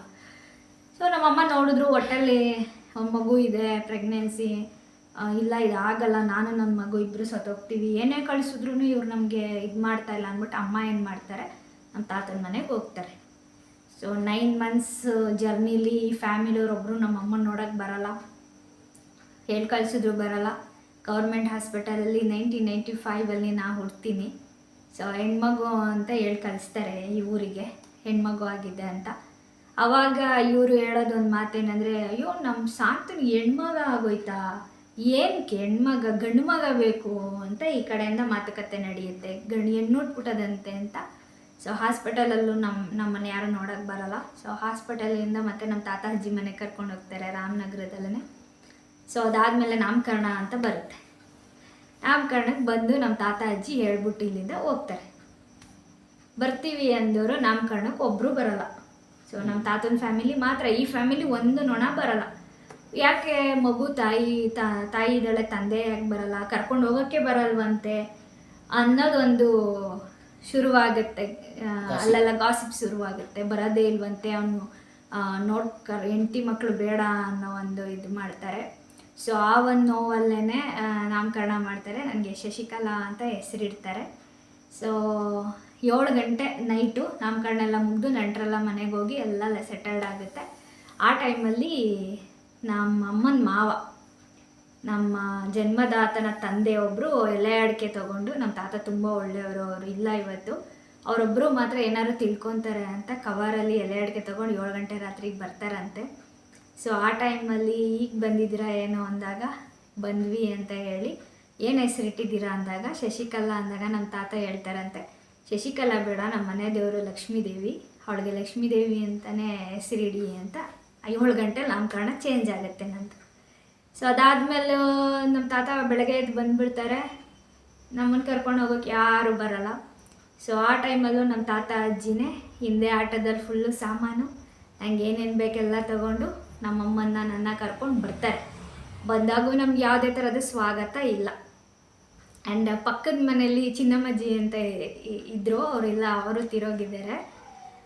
ನಿಮ್ಮ ಮೊಮ್ಮಗಳು ಬಂದಿದ್ದಾಳೆ ನೋಡಲ್ವಾ ಅಂತ ನಮ್ಮ ಅಜ್ಜಿನೇ ಕೇಳ್ತಾರೆ. ಆವಾಗ ಏನು ಹಿಂಗುಟ್ಟೈತೆ, ಸಾಯಿಸ್ಬಿಟ್ಟಿದ್ರಾಯ್ತಿತ್ತು ಕತ್ತಿಸ್ಕಿ, ಏನಕ್ಕೆ ಕರ್ಕೊಬಂದರು ಅವಳು, ಯಗಣ ಇದ್ದಂಗೆ ಅವಳೆ, ಏನಕ್ಕೆ ಕರ್ಕೊಬಂದರು ಅಂತ ಹೇಳ್ತಾರೆ. ಅವತ್ತಿಂದ ನಮ್ಮಮ್ಮಂಗೆ ಒಂದು ಭಯ ಶುರುವಾಗಿದ್ದು, ಇವರೇನೋ ಮಾಡಿಬಿಡ್ತಾರೆ ನನ್ನ ಮಗಳನ್ನ, ಹೆಣ್ಮಗಳಾಗಿ ಹುಟ್ಟಿರೋದಕ್ಕೆ ಅಂತ. ನಮ್ಮಮ್ಮ ಅವತ್ತಿಂದ ಕರೆಕ್ಟಾಗಿ ನಿದ್ದೆ ಮಾಡಿಲ್ಲಂತೆ, ಒಂದು ನಾನು ದೊಡ್ಡ ಮಗಳಾಗೋವರೆಗೂ. ಆವಾಗ ಆ ಥರ ಹಿಂಸೆ, ಆಮೇಲೆ ಅವ್ರ ಜೀವನ ಎಲ್ಲ ನಮ್ಮಮ್ಮಂಗೆ ಬೀದಿಲಿ ನಿಂತ್ಕೊಂಡು ಬೈಯೋದು, ನಿಂದಿಸೋದು, ನಮ್ಮ ತಾತನ ಮನೆಯಿಂದ ನಮ್ಮಮ್ಮ ತಂದು ಇವ್ರಿಗೆ ಕೊಡೋದು, ಹೆದರಿಸೋದು, ಜಗಳ ಮಾಡೋದು, ನಮ್ಮಮ್ಮ ಸಾಲ ಮಾಡೋದು ಬೈಕ್ಕೆ. ಎಷ್ಟು ಸಲ ಅಂತ ಅಪ್ಪನ ಮನೆಯಿಂದ ಕೇಳೋಕ್ಕಾಗತ್ತೆ. ಸೊ ಅನ್ಭವಿಸಿ ಎಲ್ಲ ಆಗಿ ಒಂದು ಸಲ ಇದೇ ಥರ ಯಾವುದೋ ದೊಡ್ಡ ಇನ್ಸಿಡೆಂಟ್ ಆಗಿ ಜಗಳ ಆಗಿ ನಮ್ಮಮ್ಮ ನಾನು ನನ್ನ ಮಗಳು ಬದುಕೋದೇ ಬೇಡ ಅನ್ನೋ ಒಂದು ಸಿಚುವೇಷನಲ್ಲಿ ಆ ಥರ ಮಾಡಿ ನನಗೂ ನಮ್ಮ ಅಮ್ಮಂಗೆ ಸಪ್ರೇಟಾಗಿ ಅವ್ರ ಮಗನ್ನ ಸಪ್ರೇಟಾಗಿ ಕರ್ಕೊಬಿಟ್ಟು ಅವ್ರ ಅಕ್ಕ ತಂಗಿರು ಅವ್ವ ಎಲ್ಲ ಒಂದು ಸಪ್ರೇಟು, ನಾನು ನಮ್ಮಮ್ಮನ ಒಂದು ಸಪ್ರೇಟ್ ಮಾಡಿಬಿಡ್ತಾರಂತೆ. ನಮ್ಮಮ್ಮಂಗೆ ಅವಾಗ ಇಷ್ಟೆಲ್ಲ ಮಾಡಿ ಕೂಡ ಒಂದು ಮಗು ಎತ್ತಿ ಕೂಡ ನನಗೆ ಬೆಲೆ ಇಲ್ಲ ಅಂದ್ಬಿಟ್ಟು ನಮ್ಮಮ್ಮ ಸತ್ತೋಗೋಕ್ಕೆ ಬಾವಿಗೆ ಬೀಳೋಕ್ಕೆ ಅಂತ ನನ್ನನ್ನು ಕರ್ಕೊಂಡು ಹೋಗ್ತಾರಂತೆ. ಆ ಟೈಮಲ್ಲಿ ನಮ್ಮ ಅಮ್ಮನ ನಾದ್ನಿದಿರಿಬ್ರೂ ನಮ್ಮ ಅಮ್ಮನ ಕರ್ಕೊಂಡೋಗಿ ಅವ್ರ ಅಪ್ಪನ ಮನೆಗೆ ಬಿಟ್ಬಿಡ್ತಾರಂತೆ. ಸತ್ತೋದ್ರೆ ಇನ್ನು ಅವ್ರ ಕಡೆಯವ್ರು ಬಂದು ಗಲಾಟೆ ಮಾಡ್ತಾರೆ ಅಂದ್ಬಿಟ್ಟು ನಿಮ್ಮ ಮಗಳು ಬೇಡ ನಮಗೆ ಅಂತ ಬಿಟ್ಬಿಡ್ತಾರಂತೆ. ಆ ಟೈಮಲ್ಲಿ ನಮ್ಮಮ್ಮ ಹೆಂಗೆ ಫೇಸ್ ಮಾಡಬೇಕು, ಏನೋ ತಪ್ಪಿಲ್ಲ, ಮಗು ಆಗಿದೆ, ಮದುವೆ ಮಾಡ್ಕೊಂಡಾಗಿಂದ ನಮ್ಮ ತಾತನ ಮನೆಯವ್ರು ತಂದು ಸುರಿದಿದ್ದಾರೆ. ಸೊ ಅದಕ್ಕೂ ಬೆಲೆ ಇಲ್ಲ. ಕಟ್ಕೊಂಡು ಗಂಡ ಅಂತೂ ಅವನ ಕಡೆಗೆ ಅಕ್ಕ ತಂಗಿರ ಕಡೆಗೆ, ಇವಾಗ ಹೆಂಗೋ ಅವಾಗೂ ನಮ್ಮಮ್ಮಂಗೆ ಅದೇ ಟಾರ್ಚರು. ಸೊ ಮಗಳು ಅನ್ನೋ ಒಂದು ಮಮತೆ ಇಲ್ಲ, ಕಟ್ಕೊಂಡು ಹೆಂಡ್ತಿ ಅನ್ನೋ ಒಂದು ಬೆಲೆ ಇಲ್ಲ. ಅದನ್ನೆಲ್ಲ ಫೇಸ್ ಮಾಡಿ ನಮ್ಮಮ್ಮ ಹೋಗಿ 6 ತಿಂಗಳಿರ್ತಾರೆ. ಎಷ್ಟು ದಿನ ಅಂತ ಹೆಣ್ಮಗಳನ್ನ ಇಟ್ಕೊತಾರೆ. ನಮ್ಮ ಮಾಮಂಗೆ ಮದುವೆ ಮಾಡಬೇಕು ಅದು ಇದು ಅನ್ನೋ ಒಂದು ಇನ್ಸಿಡೆಂಟಲ್ಲಿ ಮತ್ತೆ ಕರ್ಕೊಬಂದು ಇಲ್ಲಿ ಬಿಡ್ತಾರೆ. ಇಲ್ಲಿ ಕರ್ಕೊಬಂದುಬಿಟ್ಟಾಗ ಕಟ್ಕೊಂಡು ಗಂಡ ಅನ್ಸ್ಕೊಂಡವನು ಹೋಗಿ 6 ತಿಂಗಳ ಗ್ಯಾಪಲ್ಲಿ ಯಾರು ಬರೋದೇ ಇಲ್ಲ, ಕರ್ಕೊಂಡು ಹೋಗಲ್ಲ, ಯಾರ ಕೈಲಿ ಹೇಳಿ ಕಳಿಸಿದ್ರು ಬರಲ್ಲ. ಒಂದು 2 ಸಲ ನಮ್ಮ ತಾತ ಮಾತಾಡೋಕ್ಕೆ ಅಂತ ಬಂದಾಗ ಕಂಡ್ರು ಕಾಣ್ದವ್ರ ಥರ ಬೀಗ ಹಾಕೊಂಡು ಮನೆಗೆ ಅಲ್ಲಿ ಇಲ್ಲಿ ಹೋಗ್ಬಿಡೋದು. ನಮ್ಮ ತಾತವ್ರು ಕಾಯ್ದು ಮನೆ ಬಾಕ್ಲಲ್ಲಿ ವಾಪಸ್ ಮನೆಗೆ ಹೋಗೋದು. ಯಾರು ಮಾತಾಡೋಕ್ಕೆ ತಯಾರಿಲ್ಲ. ಅಣ್ಣ ತಮ್ಮದಿರ ಮನೆ ಬಾಕ್ಲಿಗೆ ಹೋದರೆ ಅವ್ನು ಸರಿ ಇಲ್ಲ, ಜನ ಸರಿ ಇಲ್ಲ, ನಾವು ಮಾತಾಡೋಕ್ಕಾಗಲ್ಲ, ನಿಮ್ಮ ಮಗಳು ಜೀವ ತೆಗೆದುಬಿಡ್ತಾರೆ. ಈಗ ನಮ್ಮ ತಾತರ ಏನು ಮಾಡಬೇಕು, ನಾನಿದ್ದೀನಿ, ನಮ್ಮ ಅಮ್ಮ ಇದ್ದಾರೆ, ನಮ್ಮದೇನೋ ತಪ್ಪಿಲ್ಲ, ಅಮ್ಮಂದು ಏನೂ ತಪ್ಪಿಲ್ಲ, ಏನು ಮಾಡಬೇಕು? ಸಾಕೋಕ್ಕಾಗಲ್ಲ ಅಂದರೆ ಎಲ್ಲ ಪ್ರತಿಯೊಂದು ತಾತನ ಮನೆಯಲ್ಲೇ ಮಾಡ್ತಾಯಿದ್ದಾರೆ. ಅದನ್ನು ನಿಮ್ಮ ಮಕ್ಳು ಮನೆಗೆ ಒರೆಸ್ಕೊತಾ ಇದ್ದೀರಾ. ಪಾತ್ರೆ ಸಾಮಾನಿಂದ ತಿನ್ನೋ ಆಹಾರ ಅವ್ರ ಅಪ್ಪನ ಮನೆಯಿಂದ ಬರೋದು ನಿಮ್ಮ ಮಕ್ಳುಗಳ್ನ ಸೇಫ್ಟಿ ಮಾಡ್ತಾಯಿದ್ದೀರಾ. ಆ ಟೈಮಲ್ಲಿ ತಿರ್ಗಾ ನಮ್ಮ ಅಮ್ಮನೇ ಧೈರ್ಯ ಮಾಡಿ ನಮ್ಮ ಅಜ್ಜಿ ತಾತನ ಕರ್ಕೊಂಡು ಇಲ್ಲಿಗೆ ಬರ್ತಾರಂತೆ ವಾಪಸ್ಸು. ಆ ಟೈಮಲ್ಲಿ ಗಂಡ ಅನ್ಸ್ಕೊಂಡವನು ಹೋಗಿ ತಾಯಿ ಮನೆಯಲ್ಲಿ ಹಿಂದೆ ಒಂದು ತಾಯಿ ಮನೆ ಕಟ್ಕೊಂಡಿದ್ರು, ಅಲ್ಲಿ ಸೇರ್ಕೋತಾನಂತೆ ನಾನು ಸಾಕಲ್ಲ ಅಂತ. ಸೊ ನಮ್ಮಮ್ಮ 6 ತಿಂಗಳು ತಿರ್ಗಾ ಮತ್ತೆ ಅಲ್ಲಿ ಹೊಸ ಜೀವನ ರೊಟೀನ್ ಸ್ಟಾರ್ಟು. ಗಂಡ ಅನ್ಸ್ಕೊಂಡು ಒಂದು ಮಗಳು ಮುಖನೂ ನೋಡ್ತಾ ಇಲ್ಲ, ಹೆಂಡತಿ ಮುಖನೂ ನೋಡ್ತಾ ಇಲ್ಲ, ಆ ಥರ ಒಂದು ಲೈಫು ಲೀಡ್ ಆಗುತ್ತೆ ಒಂದು 6 ತಿಂಗಳು. ನಮ್ಮ ಅದನ್ನೂ ಕಷ್ಟ ಬೀಳ್ತಾರೆ. ಅದಾದಮೇಲೆ ಬದಲಾಗ್ತಾರೆ ಅಂತ ನೋಡ್ತಾರೆ. ತಿರ್ಗಾ ಮನುಷ್ಯ ಅಕ್ಕ ತಂಗಿರ ಜೊತೆ ಅವನ ಜೊತೆ ಜಗಳ ಮಾಡ್ಕೊಂಡು ತಿರ್ಗಾ ನಮ್ಮ ಅಮ್ಮನ ತಗ ಬರ್ತಾನೆ. ತಿರ್ಗಾ ಅದೆಲ್ಲ ಕಷ್ಟ ಬಿದ್ದು ನಮ್ಮಮ್ಮ ಏನೋ ಒಂದು ಜೀವನ ಮಾಡೋಣ ಅಂತ ಸ್ಟಾರ್ಟ್ ಮಾಡಿದ್ರೆ ತಿರ್ಗಾ ಹೋಗು ಬೇರೆಯವ್ರ ಹತ್ರ ಸಾಲ ಮಾಡು, ಜಗಳ ಮಾಡು, ಕುಸ್ತಿ ಮಾಡು, ನಮ್ಮಮ್ಮ ಹೋಗಿ ವಹಿಸ್ಕೊ, ತಿರ್ಗಿ ಸಾಲ ಮಾಡು. ನಮ್ಮಮ್ಮ ಎಂಥ ಫ್ಯಾಮಿಲಿಯಿಂದ ಬಂದಿದೆ ಹೆಣ್ಮಗಳು ಅಂದರೆ ಅವಳನ್ನು ತುಂಬ ಮಿಸ್ಯೂಸ್ ಮಾಡಿಕೊಂಡ್ರು ಈ ಫ್ಯಾಮಿಲಿಲಿ. ದುಡ್ಡುಗೋಸ್ಕರ ಆಗಿರ್ಬೋದು, ಒಡವೆಗೋಸ್ಕರ ಆಗಿರ್ಬೋದು, ಅವ್ರ ಅಪ್ಪನ ಮನೆಯಿಂದ ಕೊಡಿಸಿದ್ದು ಮಾಂಗಲ್ಯ ಚೈನು ಕಿವಿ ಓಲೆನ ನಮ್ಮಮ್ಮ ಸ್ನಾನಕ್ಕೆ ಅಂತ ಇಟ್ಟೋಗಿ ಸ್ನಾನಕ್ಕೆ ಹೋದಾಗ ಕದ್ಬಿಡ್ತಾರೆ. ಗೊತ್ತು ನಮ್ಮ ಅಮ್ಮಂಗೆ ಈ ತಾನೇ ಕದ್ದಿರೋದು ಅಂತ. ಕೇಳಿದ್ರೆ ಜಗಳ. ನಮ್ಮಮ್ಮ ಎಲ್ಲ ಕಳ್ಕೊಂಡ್ರು, ಎಲ್ಲ ಮಾಡಿದ್ರು, ನನ್ನನ್ನು ಸಾಕಬೇಕು, ನನ್ನ ಜವಾಬ್ದಾರಿನ ನಮ್ಮ ತಾತನ ಮನೆಯವ್ರು ವಹಿಸ್ಕೊಂಡ್ರು. ಓದೋದಾಗಲಿ, ಬಟ್ಟೆದಾಗಲಿ, ಚಪ್ಪಲಿದಾಗಲಿ. ಒಬ್ಬ ತಂದೆ ಅನ್ನಿಸ್ಕೊಂಡವನು, ತಂದೆ ಮನೆಯವರು ನನಗೆ ₹1 ಇವತ್ತು ಋಣ ಇಲ್ಲ ಅವ್ರದ್ದು. ಯಾರೂ ನಂಗೆ ₹10 ಮಾಡಿಲ್ಲ, ಎಲ್ಲ ನಮ್ಮ ತಾತನ ಮನೆಯವರೇ ಮಾಡಿದ್ದು. ನಮ್ಮ ಅಮ್ಮಂಗಾಗಲಿ ನಮಗಾಗಲಿ ಇವತ್ತು ನಾವು ಈ ಥರ ಮನೆ ಕಟ್ಕೊಂಡು ಸೆಟಲ್ಡ್ ಆಗಿ ಒಂದು ಲೈಫ್ ಲೀಡ್ ಮಾಡ್ತಾಯಿದ್ದೀವಿ. ಅವರಿವತ್ತು ಯಾವಳೋ ಇನ್ನೊಬ್ಳು ಕರ್ಕೊಬಂದು ಬಾಳಿಸ್ತಾ ಇದ್ದಾರೆ ಅಂದರೆ ಅದು ನಮ್ಮ ಅಮ್ಮನ ಭಿಕ್ಷೆ. ಮನೆ ಆಗಲಿ, ಮನೇಲಿರೋ ಪ್ರತಿಯೊಂದು ಸಾಮಾನಾಗಲಿ ನಮ್ಮ ಅಮ್ಮನ ಭಿಕ್ಷೆ ಇವತ್ತು ಅವ್ರು ಬಾಳ್ತಾ ಇರೋ ಬದುಕು. ಸೊ ನಮ್ಮಮ್ಮ ತುಂಬ ಕಷ್ಟ ಬಿದ್ದರು. ಸಾಯೋ ಕಾಲದಲ್ಲಿ ನಮ್ಮಮ್ಮ ಇನ್ನೇನು ಸಾಯ್ತಾರೆ ಅನ್ನೋ ಟೈಮಲ್ಲಿ ಒಂದು 3-4 ವರ್ಷ ನೆಮ್ಮದಿಯಾಗಿದ್ರು. ಯಾಕೆಂದರೆ ಅದಾದ್ಮೇಲೆ ಸರಿ ಹೋಯ್ತಾರ? ಏನು ಸರಿ ಹೋಗಲ್ಲ, ಮತ್ತೆ ಜಾಸ್ತಿ ಆಗೋಕ್ಕೆ ಶುರು ಆಗುತ್ತೆ. ಆದರೆ ಹೆಂಗೆ ಅಂದರೆ ಬೀದಿಲಿ ನಿಂತ್ಕೊಂಡು ನಮ್ಮಮ್ಮ ಕೆಟ್ಟ ಪದದಲ್ಲಿ ಬೈಯೋದು ಸಖತ್. ಎಲ್ಲರೂ ಕೇಳಿಸ್ಕೊಂಡಿದ್ದಾರೆ ಈ ಊರಲ್ಲಿರೋರು. ಕೆಟ್ಟ ಪದದಲ್ಲಿ ಬೈಯೋದು. ನಮ್ಮಮ್ಮ ತುಂಬ ಸಾಫ್ಟ್ ನೇಚರು, ಒಳ್ಳೆ ಮನೆ ತಂದಿಂದ ಬಂದಿರೋರು. ಒಳಗೆ ಸೇರ್ಕೊಬಿಡೋದು, ಈ ಅಪ್ಪ ಬಾಯಿ ಹೇಳ್ದಂಗೆ ಬೈಯೋದು, ಕೆಟ್ಟದಾಗಿ ನಡ್ಸ್ಕೊಳ್ಳೋದು, ಇದೇ ನಡ್ಕೊಂಡು ಬಂತು. ನಮ್ಮಮ್ಮ ಸಾಯೋವರೆಗೂ ಅದು ಅಯ್ಯಪ್ಪ ನಿಲ್ಲಿಸ್ಲೇ ಇಲ್ಲ. ಸಾಯೋಕ್ಕಿಂತ ಮುಂಚೆ ಒಂದು 3-4 ವರ್ಷ ಅಂದಾಗ ಮನೆ ಕಟ್ಟಿದ್ವಿ. ಮನೆ ಕಟ್ಟಿ ಲೈಫೆಲ್ಲ ಚೆನ್ನಾಗಾಯಿತು ಅಂದಾಗ ಅಯ್ಯಪ್ಪ ಏನಾರ ಜಗಳಕ್ಕೆ ಬಂದಾಗ ನಾನು ಬೆಳೆದು ನಿಂತಿರೋ ಮಗಳು, ನಾನು ಮಧ್ಯ ಹೋಗ್ಬಿಡೋಣ, ನಮ್ಮಮ್ಮಂಗೆ ಏನೋ ಅನ್ಬೇಡ, ಏನೋ ನೀನು ಒಂದು ಇದಕ್ಕೆ ಬಂದಾಗ. ಸೊ ನಮ್ಮಮ್ಮ ಸಾಯ್ಬೇಕಾದ್ರೂ ಅಷ್ಟೇ ನೆಮ್ಮದಿಯಾಗಿರೋಕ್ಕೆ ಬಿಡಲಿಲ್ಲ ಅವಳನ್ನು. ನಾದ್ನಿದಿರು ಅವಳ ಮೇಲೆ ದೂಷಣೆ, ಅತ್ತೆನೂ ದೂಷಣೆ. ಅತ್ತೆ ಅನ್ನಿಸ್ಕೊಂಡವಳು ನಮ್ಮಮ್ಮ ಸತ್ತೋದಕ್ಕೆ ತಿಥಿಗೆ ಬರಲಿಲ್ಲ ಅಯ್ಯಮ್ಮ. ಸೊ ಇವತ್ತು ಬಂದು ಅವಳ ಮನೆ, ಅವರಪ್ಪನ ಮನೆಯಿಂದ ಕಟ್ಟಿದ್ದು ದುಡ್ಡಲ್ಲಿ, ಅವಳ ಮನೆಯಲ್ಲಿ ಅವಳು ತಂದಿರೋ ಸಾಮಾನಲ್ಲಿ ಮೆರಿತಾ ಇದ್ದಾರೆ ಎಲ್ಲರೂ ಬಂದು. ನಮ್ಮಮ್ಮನ ತಿಥಿಗೆ ಬರದೆ ಹೋದರು. ನಮ್ಮಮ್ಮ ಯಾವಾಗ ಒಂದು ಮಾತು ಹೇಳೋರು ನನಗೆ, ಇವ್ರನ್ನೆಲ್ಲ ನಂಬೇಡ, ಇವ್ರ ಫ್ಯಾಮಿಲಿ ಇವರೆಲ್ಲ ಮೋಸ, ನನ್ನ ಕೋಟಿ ದುಡ್ಡು ತಂದೋಳನೆ ನನ್ನನ್ನು ಇವರು ಮಡ್ಕೊಳ್ದೆ ಹೋದ್ರು, ನಿನ್ನ ಗೇದಿ, ನಿನ್ನ ಜೀವ ಹಾಳು ಮಾಡ್ಕೋಬೇಡ, ನಿನ್ನ ಮದುವೆ ಆಗು, ನಿನ್ನ ಲೈಫ್ ನೋಡ್ಕೊ ಅಂತ ನಮ್ಮಮ್ಮ ಯಾವಾಗಲೂ ಹೇಳೋರು. ಸೊ ಆ ಮಾತು ಸತ್ಯ ಮಾಡಿದ್ರು ಇವರೆಲ್ಲ ಸೇರಿ. ನಮ್ಮಮ್ಮನ ಹತ್ರ ಲಕ್ಷ ದುಡ್ಡು ಇಸ್ಕೊಂಡು ಕೊನೆಗೆ ಇವತ್ತು ನಮ್ಮ ಅಮ್ಮನ ದುಡ್ಡಲ್ಲೇ ಜೀವನ ಮಾಡ್ತಾ ಇದ್ದಾರೆ. ಬಟ್ ನಾನು ಕಂಡಂಗೆ ನಿಮ್ಮ ಅಮ್ಮನ ನೇಚರ್ ಏನು ಅಂದರೆ ಯಾರು ಏನೇ ಅಂದರೂ ಮಾತಾಡ್ತಿರ್ಲಿಲ್ಲ. ನಾನೇನಾದರೂ ಕೇಳಿದ್ರೆ ಏನೋ ಹಂಗೆ ಹಿಂಗೆ ಅಂತ ಅಂದ್ಕೊಳ್ಳಿ ಬಿಡಪ್ಪ ಅಂದ್ಬಿಡ್ತಾ ಇದ್ದೆ ಅಮ್ಮ. ಸೊ ನಾವಿಬ್ಬರು ಮದುವೆ ಆದಮೇಲೆ ಕಿರಣನ ಹತ್ರ ಜಾಸ್ತಿ ಮಾತಾಡೋರು. ನಮ್ಮ ಮನೆಗೆ ಏನೋ ರಾಮನಗರದಲ್ಲಿದ್ದಾಗ ಬರೋರು. ಕಿರಣನ ಜೊತೆನೂ ಕೂಡ ಹೇಳಿದ್ರಂತೆ ನಮ್ಮಮ್ಮ. ಬಟ್ ಇವಾಗ ಅದನ್ನೆಲ್ಲ ನೆನೆಸ್ಕೊಂಡ್ರೆ ನಮ್ಮಮ್ಮ ಹೇಳೋದೆಲ್ಲ ಸತ್ಯ ಆಯಿತು. ನಮ್ಮಮ್ಮ ಲಕ್ಷಾಂತರ ರೂಪಾಯಿ ದುಡ್ಡು ತಂದು, ನಮ್ಮಮ್ಮ ಭೂಮಿ ತಾಯಿ ಇದ್ದಂಗೆ ಇದ್ದವಳು ನಮ್ಮಮ್ಮನ್ನೇ ಅವರು ಒಳ್ಳೆ ತಂದಲ್ಲಿ ನಡೆಸ್ಕೊಳ್ಳಿಲ್ಲ, ಇನ್ನು ನನ್ನನ್ನು ನಡ್ಸ್ಕೊತಾರ ಅನ್ನೋದೇ ನನಗೆ ಅವತ್ತು ಅರ್ಥ ಆಗದೆ ಹೋಯ್ತು. ನಮ್ಮಮ್ಮನ ಬಗ್ಗೆ ಹೇಳೋಕ್ಕೆ ಇನ್ನೂ ತುಂಬ ಇದೆ. ಇವನ ಹತ್ರನೂ ಮಾತಾಡೋರು ನಮ್ಮಮ್ಮ ತುಂಬ. ಆ್ಯಕ್ಚುಲಿ ನಾಡಮಾರಮ್ಮನ ಹಬ್ಬದ ಟೈಮಲ್ಲಿ ಲಾಸ್ಟ್ ನೀನು ಮಾತಾಡ್ಬಿಟ್ಟು ಕೊಟ್ಟ ಮೇಲೆ ನನ್ನ ಹತ್ರನೇ ಮಾತಾಡಿದ್ದು. ಕರೆದ್ರು ಹಬ್ಬಕ್ಕೆ. ಸೊ ನಾನು ಹಬ್ಬಕ್ಕೆ ಹೋಗೋಂಗಿರಲಿಲ್ಲ ಅವತ್ತು, ನಾವು ಹೋಗಲಿಲ್ಲ. ಇಲ್ಲಮ್ಮ ಬರೋಕ್ಕಾಗಲ್ಲ, ಸುಸ್ತಾಗ್ತಾ ಇದ್ದಂಗೆ ನಾನು ಟ್ರೀಟ್ಮೆಂಟ್ ತೊಗೋತಾ ಇದ್ದೆ ಆ ಟೈಮಲ್ಲಿ. ಸೊ ಅವತ್ತು ನಾನು ಹಬ್ಬಕ್ಕೆ ಹೋಗೋಂಗಿರಲಿಲ್ಲ. ಸೊ 8 ಗಂಟೆಗೆ ಫೋನ್ ಮಾಡಿದ್ರು, ಅವರೇ ಮಾಂಸನೂ ಕೊಟ್ಟು ಕಳಿಸಿದ್ರು. ಊಟ ಆಯಿತು, ಮಲ್ಕೋತೀನಿ, ಬೆಳಗ್ಗೆ ಫೋನ್ ಮಾಡ್ತೀನಿ ಅಂದರು. ಸೊ ಬೆಳಗ್ಗೆ 6 ಗಂಟೆಗೆ ಒಂದು ಫೋನ್ ಬರುತ್ತೆ, ನಿಮ್ಮಮ್ಮ ಪ್ರಜ್ಞೆ ಇಲ್ಲದೆ ಬಿದ್ದೋಗಿದ್ದಾಳೆ ಬಾ ಅಂತ. ಸೊ ನಾವಿಬ್ಬರು ಹೋಗ್ತೀವಿ ಬೇಗ. ಆ ಟೈಮಲ್ಲಿ ಕಟ್ಕೊಂಡು ಗಂಡ ಹೆಂಡತಿಗೆ ಹೇಳೋ ಮಾತು ಏನಂದ್ರೆ, ಅಲ್ಲಿ ರಾತ್ರಿ ಬಿದ್ದೋದ್ಲು, ಕಕ್ಕೊಂಡು ಮಲಗಿಸ್ದೆ. ಬೆಳಗ್ಗೆ ಆಗಲಿ ಆಮೇಲೆ ಹಾಸ್ಪಿಟಲ್ ಕರ್ಕೊಂಡು ಹೋಗೋಣ ಅಂತ ಅವಳನ್ನ ಮಲಗಿಸ್ದೆ. ಬೆಳಗ್ಗೆ ನೋಡಿದ್ರೆ ಹಿಂಗಾಗ್ಬಿಟ್ಟಿದ್ದಾಳೆ. ಯಾರೇ ಆಗಲಿ ಒಂದು ಜ್ಞಾನ ಇಲ್ದಂಗೆ ಮಲ್ಕೊಂಡಿದ್ದಾರೆ ಅಂದರೆ ಮಲಗಿಸ್ಬಿಟ್ಟು ಬೆಳಗ್ಗೆ ಕರ್ಕೊಂಡು ಹೋಗೋಣ, ಅದೆಷ್ಟು ಮಟ್ಟಿಗೆ ನಿಜನೋ ಸುಳ್ಳೋ ನನಗಂತೂ ಗೊತ್ತಿಲ್ಲ ಅದೇನು ಅನ್ನೋದು. ಸೊ ಇಷ್ಟು ಇನ್ಸಿಡೆಂಟ್ ನಡೀತು. ಆ್ಯಂಡ್ ಅಮ್ಮಂಗೆ ಸ್ಟ್ರೋಕ್ ಆಗಿಬಿಟ್ಟಿತ್ತು. ಸೊ ಎಲ್ಲ ಕಡೆ ಓಡಾಡಿದ್ವಿ, ಆಂಧ್ರಾಗೆಲ್ಲ ತೋರಿಸಿದ್ವಿ, ಹಾಸ್ಪಿಟಲೆಲ್ಲ ತೋರಿಸಿದ್ವಿ. 15 ಡೇಸ್ಗೆ ನಮ್ಮಮ್ಮ ತೀರೋದ್ರು. ಸೊ ಅದಾದಮೇಲೆ ನಾವು ಊರಿಗೆ ಹೋಗಿದ್ದು.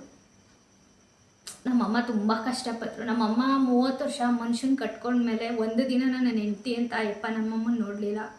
ಒಂದು ದಿನ ಗಾಡೀಲಿ ಕೂರಿಸ್ಕೊಂಡು ಅವಳನ್ನ ಎಲ್ಲೂ ಕರ್ಕೊಂಡು ಹೋಗಲಿಲ್ಲ. ಆ್ಯಕ್ಚುಲಿ ಏನು ಅಂದರೆ ನಮ್ಮ ಮದುವೆ ಆಗಿ ಒಟ್ಟಲ್ಲಿ ನಮ್ಮ ಹತ್ರ ಚೆನ್ನಾಗಿದ್ರು.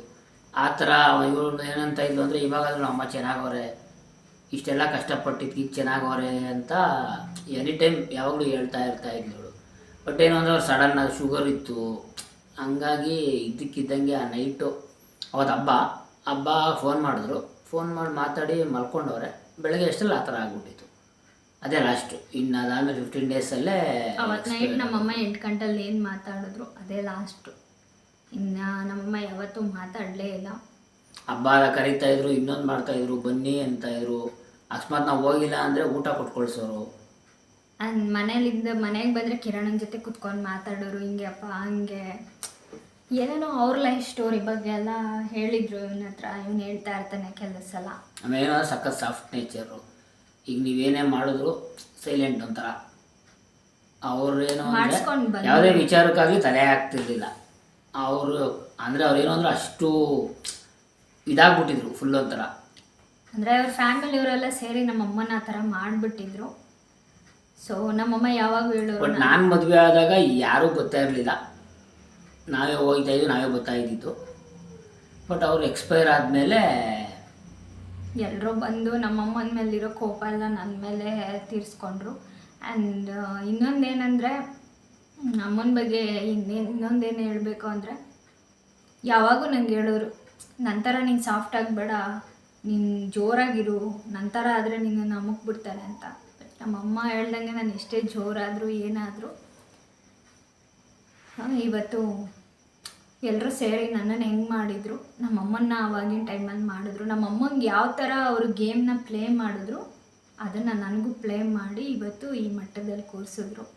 ಸೊ ನಮ್ಮಮ್ಮ ಆ ವ್ಯಕ್ತಿನ ಮದುವೆ ಆದಾಗಿಂದ ಇವತ್ತಿನವರೆಗೂ ನಮ್ಮಮ್ಮ ಸಾಯೋವರೆಗೂ ಖುಷಿನೇ ಇಲ್ಲ. ಯಪ್ಪ ನಮ್ಮಮ್ಮಗೆ ಅಷ್ಟು ಮಾಡಿಬಿಟ್ಟಿದ್ದಾನೆ. ಆ್ಯಂಡ್ ಅವರು ನಾದಿನಿದಿರಾಗಲಿ ಅವ್ರ ಅತ್ತೆ ಆಗಲಿ ನಮ್ಮಮ್ಮ ಹೇಳ್ತಿದ್ದಿದ್ದು ನಮ್ಮ ತಾತ ಒಬ್ಬರೇ ಅಂತೆ ನಮ್ಮಮ್ಮನ ಚೆನ್ನಾಗಿ ನೋಡ್ಕೊತಾ ಇದ್ದಿದ್ದು, ಚೆನ್ನಾಗಿ ನಡ್ಸ್ಕೊತಾ ಇದ್ದಿದ್ದು. ಇದುವರೆ ಯಾರೂ ನಮ್ಮಮ್ಮನ ನಡೆಸ್ಕೊಂಡಿಲ್ಲ ಮನೆಯಲ್ಲಿ. ಅವ್ರು ನನ್ನನ್ನು ಹಾಗೆ ಮಾಡಿದ್ರು. ನಮ್ಮಮ್ಮನ ಬಗ್ಗೆ ಇಷ್ಟು ಹೇಳ್ಬೋದು. ಬಟ್ ನೋಡಿರೋರಿಗೆ ಕಣ್ಣಲ್ಲಿ ಗೊತ್ತು ಯಾವ ಥರ ನಮ್ಮಮ್ಮ ಅನುಭವಿಸಿದ್ದಾರೆ. ನಾನು ಹೆಂಗೆ ಅನುಭವಿಸ್ದೆ ಆ ಮನೆಯಿಂದ. ನನಗೂ ನಮ್ಮಮ್ಮಂಗೆ ಅಟ್ಲೀಸ್ಟ್ ಒಂದು ಗೌರವ ಕೂಡ ಸಿಗಲಿಲ್ಲ. ನಾನು ನಮ್ಮಮ್ಮ ನಮ್ಮ ತಾತನ ಮನೆಯಲ್ಲಿ ಅಷ್ಟೊಂದು ಮಾಡಿದ್ರು. ಬಟ್ ಎಲ್ಲರಿಗೂ ಏನು ಹೇಳ್ತೀನಿ ಅಂದರೆ, ಇವಳೇನಾದರೂ ಹಬ್ಬಕ್ಕೆ ಹೋಗಲ್ಲ, ಇನ್ನೊಂದಕ್ಕೆ ಹೋಗಲ್ಲ ಅಂದರೆ ನನಗೆ ಫೋನ್ ಮಾಡಿ ಹೇಳೋರು, ಕರ್ಕೊಬರಪ್ಪ, ಬರಲ್ಲ ಅಂತಾಳೆ, ಹಂಗೆ ಹಿಂಗೆ ಅಂತ ಅನ್ನೋರು. ಆಮೇಲೆ ಎಲ್ರಿಗೂ ಏನು ಒಂದು ಲಾಸ್ಟ್ ಹೇಳ್ತೀನಿ ಅಂದರೆ, ಯಾರಾದರೂ ಹೆಣ್ಮಕ್ಳನ್ನ ಕೊಡ್ಬೇಕಾದ್ರೆ ದಯವಿಟ್ಟು 100 ಸಲ ಯೋಚನೆ ಮಾಡಿ ಅವ್ರ ಬ್ಯಾಕ್ಗ್ರೌಂಡ್ ತಿಳ್ಕೊಂಡು ಹೆಣ್ಮಕ್ಳು ಕೊಡಿ. ನಮ್ಮಮ್ಮನಿಗೆ ನಮ್ಮ ತಾತಾರು ಮದುವೆ ಮಾಡಿದ್ದು 30 ವರ್ಷದಲ್ಲಿ ನಮ್ಮಮ್ಮ ಒಂದಿನನೂ ಆ ವ್ಯಕ್ತಿ ಹತ್ರ ಸಂತೋಷವಾಗಿ ಬಾಳಿದ ದಿನ ನಾನು ನೋಡೇ ಇಲ್ಲ. ನಮ್ಮಮ್ಮ ನಮ್ಮಪ್ಪ ಚೆನ್ನಾಗಿದ್ರು ಅಂದಿದ್ದ ದಿನ ನಾನು ನೋಡೇ ಇಲ್ಲ. ಯಾಕಂದರೆ ನಮ್ಮಪ್ಪ ನಮ್ಮಮ್ಮನ ಅಷ್ಟು ಕೆಟ್ಟದಾಗಿ ನಡ್ಸ್ಕೊಳ್ಳೋನು. ನಮ್ಮಮ್ಮನಿಗೆ ಅಷ್ಟು ಕೆಟ್ಟದಾಗೆಲ್ಲ ಬೈಯೋನು, ಬೀದಿಲಿ ನಿಂತ್ಕೊಂಡು ಕುಡಿದ್ಬಿಟ್ಟು. ನಮ್ಮಮ್ಮ ಸಾಲ ಮಾಡ್ಕೊಂಡಿದ್ದಾರೆ ಅಂದರು ನನಗೋಸ್ಕರ ನೀನು ಸಾಲ ಮಾಡಿಲ್ಲ, ನೀನು ಯಾರಿಗೋಸ್ಕರ ಮಾಡ್ಕೊಂಡಿದ್ದೀಯೋ ಅನ್ನೋನು. ನಮ್ಮಮ್ಮನ ಹೆಂಗೆ ನಡ್ಸ್ಕೊಂಡ ಇವತ್ತು ನನ್ನನ್ನು ಅದೇ ಥರ ನಡ್ಸ್ಕೊಂಡಿದ್ದಾನೆ. ನಮ್ಮ ಮನುಷ್ಯಂಗೆ ನಾನು ಮರ್ಯಾದೆ ಕೊಡಬೇಕು ಅನ್ನೋದು ಏನೂ ಇಲ್ಲ. ಯಾರೇ ಹೆಣ್ಮಕ್ಳನ್ನ ಮದುವೆ ಮಾಡಬೇಕಾದ್ರೂ ಯೋಚನೆ ಮಾಡಿ ಹೆಣ್ಮಕ್ಳನ್ನ ಕೊಡಿ. ನಮ್ಮಮ್ಮನ ಯೋಚನೆ ಮಾಡದೆ ಸ್ವಲ್ಪ ಯಾಮಾರು ಕೊಟ್ಟಿದ್ದಕ್ಕೆ ನಮ್ಮಮ್ಮನೂ ಅನುಭವಿಸಿದ್ರು, ಇವತ್ತು ನಾನು ಅನುಭವಿಸ್ತಾ ಇದ್ದೀನಿ. ಸೊ ಯಾರೇ ಹೆಣ್ಮಕ್ಳನ್ನ ಮದುವೆ ಮಾಡಬೇಕಂದ್ರೂ ನೋಡಿ ಮಾಡಿ ಯೋಚನೆ ಮಾಡಿ ಕೊಡಿ. ಅಟ್ಲೀಸ್ಟ್ ಆಗೋಯ್ತಾ ಕೊಟ್ರ ಬಂದು ಕತ್ತಿನ ಪಟ್ಟ ಹಿಡ್ಕೊಂಡು ಯಾಕೋ ಅಂತ ಕೇಳೋಂಗೆ ಮಾಡಿ.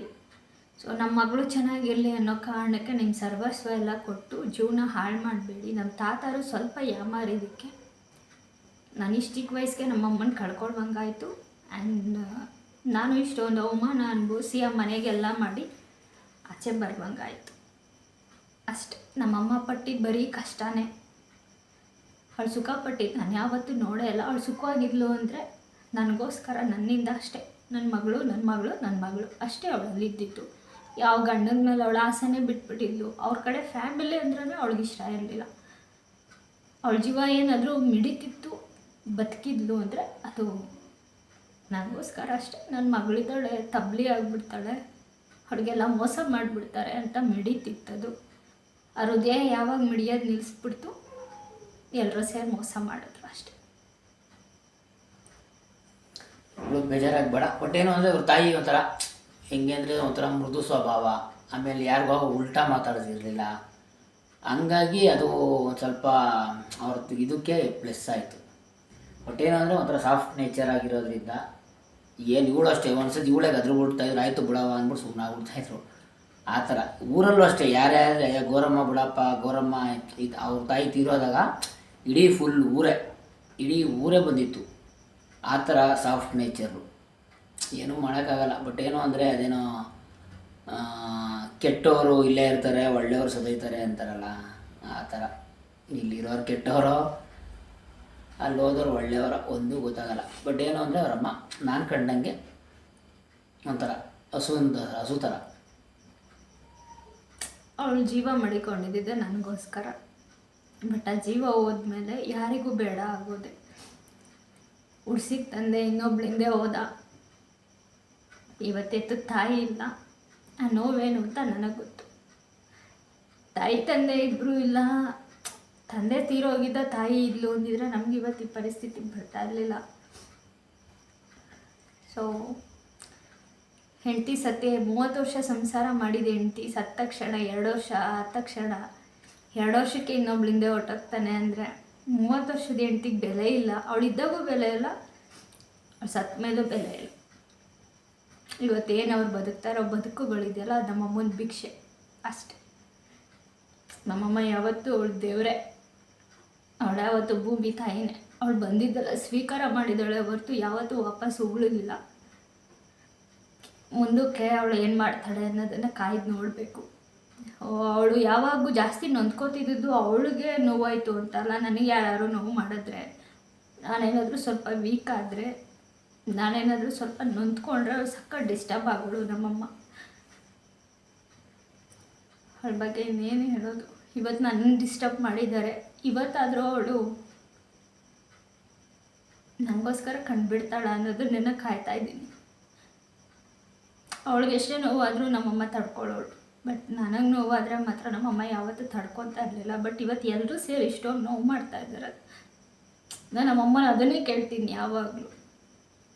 ನನಗೆ ಯಾರು ನೋವು ಮಾಡಿದಾಗ ನೀನು ಅಷ್ಟು ನೊಂದ್ಕೋತಾ ಇದ್ದೆ, ಇವತ್ತು ಎಲ್ಲರೂ ಸೇರಿ ನೋವು ಮಾಡ್ತಾ ಇದ್ದಾರೆ, ನೀನು ಎಲ್ಲಿದೆಯಾ ಅನ್ನೋದನ್ನೇ ನಾನು ನಮ್ಮಮ್ಮನ ಬೆಳಗ್ಗೆ ಎದ್ದ ತಕ್ಷಣ ಕೇಳೋ ಮೊದಲನೇ ಕ್ವಶನ್ನೇ ಅದು ನಾನು.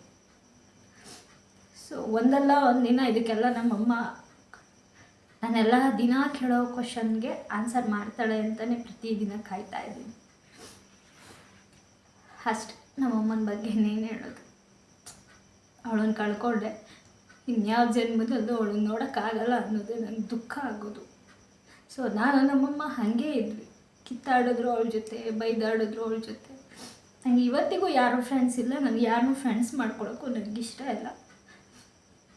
ಅವಳೇ ನನಗೆಲ್ಲ. ನಾನು ಅವಳಿದ್ದಾಗೂ ನಾನು ಯಾರಿಗೂ ಫ್ರೆಂಡ್ಸ್ ಮಾಡ್ಕೊಂಡಿರಲಿಲ್ಲ, ಎಲ್ಲ ಅಮ್ಮನ ಜೊತೆನೇ ಶೇರಿಂಗು ನಾನು. ಸೊ ಇವತ್ತು ಅಷ್ಟೇ, ನಾನು ಸಾಯೋವರೆಗೂ ನಮ್ಮಮ್ಮನೇ ನನಗೆಲ್ಲ ಅಷ್ಟೆ. ಅವಳನ್ನ ಆ ಮನೆಯಿಂದ ನನ್ನ ಆ ಮನೆಯಿಂದ ಅಳಿಸಾಕಿದ್ದಾರೆ. ಸೊ ನನ್ನ ಒಂದೇ ಒಂದು ಆಸೆ ಏನಂದರೆ ನಾನು ಮನೆ ಕಟ್ಟಬೇಕು, ಆ ಮನೆಗೆ ಅವಳು ಹೆಸರಿಡ್ಬೇಕು ಅನ್ನೋದು ನಂಗೆ ಆಸೆ ಇದೆ. ಯಾಕಂದರೆ ಯಾವ ಮನೆಯಿಂದ ಅವಳು ಕಟ್ಟಿರೋ ಮನೆ, ಅವಳು ಬಾಳಿ ಬದುಕಿದ ಮನೆಯಿಂದ ಅವಳ ಫೋಟೋಸ್ ಆಗಲಿ ಅವಳನ್ನಾಗಲಿ ಅಳಿಸ್ಬಿಟ್ಟಿದ್ದಾರೆ. ಸೊ ನಾನು ಕಟ್ಟಿರೋ ಮನೆಯಲ್ಲಿ ಅವಳು ಯಾವತ್ತೂ ಶಾಶ್ವತವಾಗಿ ಇರಬೇಕು, ಆ ಮನೆಗೆ ಅವಳು ಹೆಸರಿಡ್ಬೇಕು ಅನ್ನೋದು ನನ್ನ ಆಸೆ. ಸೊ ದೇವರು ಎಷ್ಟು ಮಟ್ಟಿಗೆ ಇದನ್ನು ಮಾಡ್ತಾನೆ ಅನ್ನೋದು ಗೊತ್ತಿಲ್ಲ. ಸೊ ಆ ಆಸೆ ಇದೆ ನನಗೆ ಅಷ್ಟೇ. ನಮ್ಮಮ್ಮನ ಬಗ್ಗೆ ಏನೇನು ಹೇಳು ನೀನು? ಏನಿಲ್ಲ ಅಷ್ಟೇ, ಒಳ್ಳೆಯವ್ರನ್ನ ದೇವರು ಇದು ಮಾಡ್ತಾನೆ, ಕೆಟ್ಟವ್ರನ್ನ ಇಲ್ಲಿ ಉಳಿಸ್ತಾನೆ ಅನ್ನೋದು ಒಂದು ನಿಯಮ. ನಮ್ಮ ಮನೆಯಲ್ಲಿ ನಮ್ಮಮ್ಮ ಎಷ್ಟೇ ಆ ಮನೆಗೋಸ್ಕರ ಮಾಡಿದ್ರು, ಎಲ್ಲರೂ ನಮ್ಮ ಮೋಸನೇ ಮಾಡಿದ್ರು ಅಷ್ಟೇ ಹೇಳ್ಬೋದು ಅಮ್ಮನ ಬಗ್ಗೆ. ಇಷ್ಟೇ ನಡೆದಿದ್ದು. ಬಟ್ ನಮ್ಮಮ್ಮ ಎಲ್ಲನೂ ಇರೋವರೆಗೂ ಕಷ್ಟನೇ ನಮ್ಮಮ್ಮ. ಸೊ ಅವಳು ಹೋದ್ಮೇಲೆ ನನಗೂ ಅದೇ ಕಷ್ಟ ಅಷ್ಟೇ ಹೇಳ್ಬೋದು. ಅಮ್ಮ ಇರೋವರೆಗೂ ಅವ್ರ ಮನೆಯಿಂದ ಕಷ್ಟ. ಎಲ್ಲರೂ ಕೇಳ್ತಾಯಿದ್ರು ಹೇಳ್ರಿ ಆ ಥರ. ನಮ್ಮಮ್ಮ ಈ ಬರೀ ಕಷ್ಟನೇ ಹೇಳ್ತೀವಿ. ತಾಯಿಗೇನು ಮೇನ್ ಕಾರಣ ಅಂದರೆ ಶುಗರ್ ಇತ್ತು. ಅಂದರೆ ಇವ್ರು ಹೆಂಗೆ ಅಂದರೆ ಮೇಂಟೈನ್ ಆಗಿತ್ತು. ಒಂದು ಸತಿ ಏನಾಗಿತ್ತು ಅಂದರೆ ಹಿಂಗೆ ಮನೆ ಹತ್ರ ಓಡಾಡಬೇಕಾದ್ರೆ ಇದು ಏನಂತಾರದು ಸತ್ತೆ ಮುಟ್ಬಿಟ್ಟಿತ್ತು ಅಂತಾರಲ್ಲ, ಆ ಥರ ಆಗಿತ್ತು ಕಾಲಿಗೆ. ಅದಕ್ಕೆ ಟ್ರೀಟ್ಮೆಂಟ್ ತೊಗೊಂಡ್ರು. ಅದು ಕ್ಯೂರ್ ಆಗೋ ಅಷ್ಟರಲ್ಲಿ ಶುಗರ್ ಜಾಸ್ತಿ ಆಯಿತು ಅನಿಸ್ತದೆ. ಹಂಗಾಗಿ ಇದಾಯಿತು. ಬಟ್ ಏನಂದರೆ 15 ಡೇಸ್ ಅಷ್ಟೇ, ಆಮೇಲೆ ಸ್ಟ್ರೋಕ್ ಆಯಿತು. ಸ್ಟ್ರೋಕ್ ಆಗಿ ನಾವು ಅಲ್ಲಿ ಇಲ್ಲಿ ಕರ್ಕೊಂಡು ಹೋದೋ. ಬಟ್ ಏನು ಮಾಡ್ತೀರಾ, ಫೇತ್ ಅಂತಾರಲ್ಲ, ಮೇಲೆ ಎಕ್ಸ್ಪೈರ್ ಅದು. ಇಷ್ಟೇ ಅಮ್ಮನ ಬಗ್ಗೆ ಇನ್ನೇನು ಹೇಳೋದು. ಖುಷಿ ವಿಚಾರ ಹೇಳೋಕ್ಕೆ ನಮ್ಮಮ್ಮ ಆ ಮನೆಗೆ ಸಿಕ್ಕಾಕೊಂಡು ಖುಷಿ ಪಟ್ಟಿದ್ದ ದಿನನೇ ಇಲ್ಲ. ನಮ್ಮಮ್ಮ ಯಾವಾಗೂ ಹೇಳ್ತಿದ್ದಿದ್ದು ಒಂದೇ, ನೀನು ಚೆನ್ನಾಗಿರ್ಬೇಕು, ನಂಗೆ ಅದೇ ಖುಷಿ ಅಂತ. ಸೊ ಅವಳು ಖುಷಿ ಪಟ್ಟಿದ್ದಲ್ಲ, ಒಂದು ದಿವಸ ಅವಳಿಗೆಲ್ಲೂ ಹೋಗಿದ್ದ ದಿನನೇ ಇಲ್ಲ. ಇಷ್ಟು ನಮ್ಮಮ್ಮನ ವಿಚಾರ.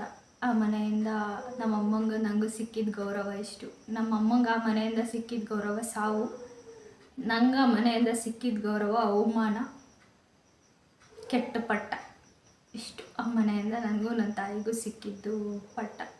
ದಯವಿಟ್ಟು ಎಲ್ರಿಗೂ ಹೇಳೋದಷ್ಟೇ, ಅವ್ರ ಮನೇಲಿ ಹೆಣ್ಮಗಳು ಆದರೆ ಹೆಣ್ಮಗುನ ಪ್ರೀತಿಸೋಕ್ಕಾಗಲಿಲ್ಲ ಅಂದರೆ ಗೌರವಿಸಿ. ಬಟ್ ಯಾರಿಗೂ ನಮ್ಮಮ್ಮನ ಥರ ನನ್ನ ಥರ ಮೋಸ ಮಾಡಿ ಆಚೆಗೆ ಹಾಕಬೇಡಿ ಅಷ್ಟೇ. Thank you.